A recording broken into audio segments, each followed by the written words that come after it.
Almost ഫിനിഷായി. So ഞാൻ നേരത്തെ പറഞ്ഞ പോലെ തന്നെ ഈ ബലൂൺ നേരെ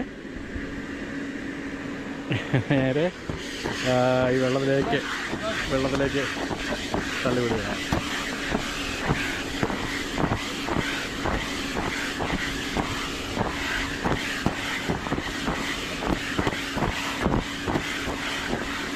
ഇവിടെ ഓൾറെഡി 4-5 ബലൂണിൻ്റെ അടുത്ത് പിള്ളേരുണ്ട്. ഇത് പക്ഷേ പിള്ളേർക്ക് മാത്രമല്ല, നമുക്ക് അഡൽട്ടിനും പറ്റുന്നതാണ്. ചെറിയൊരു ലേക്കാണ്. ഈ ലേക്കിൻ്റെ മറുവശത്തേക്ക് വന്നു കഴിഞ്ഞാൽ ഇതാ ഇങ്ങോട്ടാണ് ആ പിള്ളേരെയോ അല്ലെങ്കിൽ അഡൽട്ടോ ആരാണെങ്കിലും ആ ബലൂണുമായിട്ട് പോകുന്നത്. ഇത് ജസ്റ്റ് ഒരു റൈഡ് എന്ന് കണക്കാക്കിയാൽ മതി.